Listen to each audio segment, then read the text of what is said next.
Did you ever had that eerie feeling that someone or something was watching you?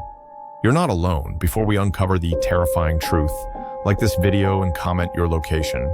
Let's step into the shadows together. This story happened when I was 28, and it's the reason I always make sure to book my accommodations in advance now. I was on a business trip, driving from Chicago to Denver for a conference.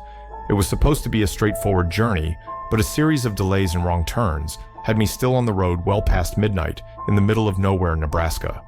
My eyelids were growing heavy, and the empty road ahead was starting to blur.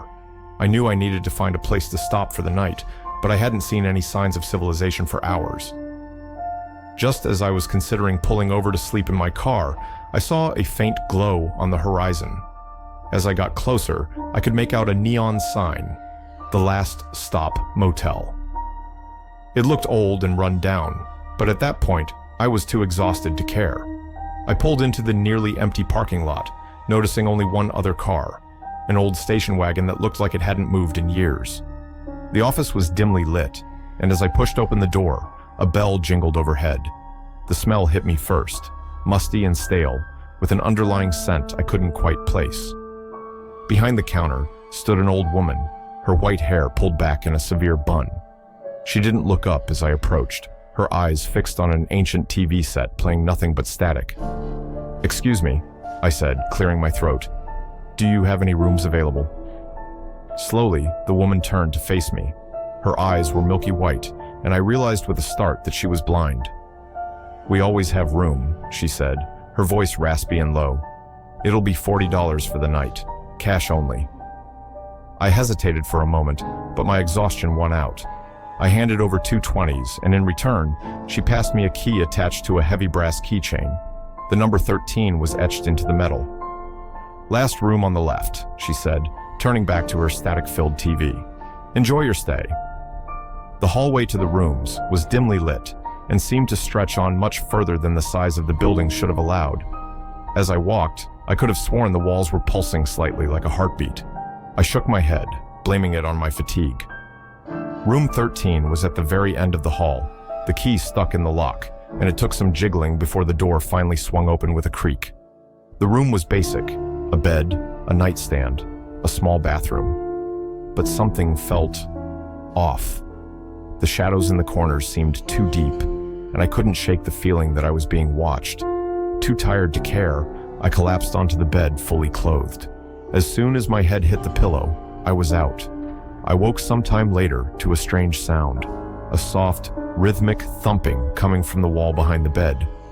At first, I thought it might be the pipes, but as I became more alert, I realized it sounded more like footsteps, as if someone was pacing in the room next door. I sat up, my heart racing. The digital clock on the nightstand read 3:33 a.m.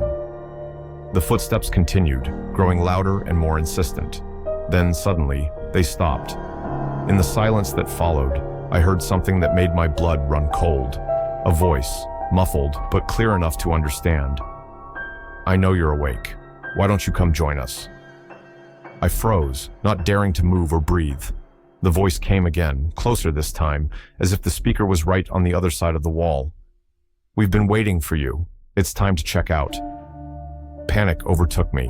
I leapt from the bed and ran to the door, fumbling with the lock, but it wouldn't budge.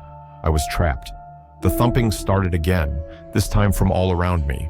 The walls, the ceiling, even the floor seemed to vibrate with it. And with each thump, the room grew smaller. The walls were closing in. In desperation, I ran to the window and tried to pry it open. It was then that I realized there was no glass in the window frame. Beyond it was not the parking lot I expected, but an endless void, filled with swirling colors and shapes that hurt my eyes to look at.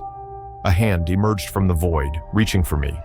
It was followed by another, and another, dozens of grasping, clawing hands trying to pull me through the window. I screamed and stumbled backward, falling onto the bed. The ceiling was now mere inches from my face, the walls pressing in on all sides. And still, that voice called out, "Join us! Join us! Join us!" Just as I thought I would be crushed, everything stopped. The walls retreated, the hands disappeared, and the thumping ceased. I lay there, gasping for breath, sure that I had finally lost my mind. When I finally gathered the courage to move, I grabbed my things and ran from the room. The hallway was empty and silent. No sign of the pulsing walls or the impossible length I had perceived earlier. The office was empty when I passed through, the old woman nowhere to be seen. As I burst out into the parking lot, the sun was just beginning to rise. I jumped in my car and sped away, not daring to look back. It wasn't until I was miles down the road that I realized something. I still had the room key in my pocket. I pulled over and examined it, my hands shaking. The number 13 was still there, but now there was something else etched into the metal. A date. Today's date. I threw the key as far as I could into a field and drove away, my mind reeling. To this day, I'm not sure what happened in that motel. Was it all a hallucination brought on by exhaustion? Or did I narrowly escape something far more sinister? One thing's for sure, I'll never stay in an unplanned motel again. And if I ever see a sign for the Last Stop Motel, I'll keep driving, no matter how tired I am.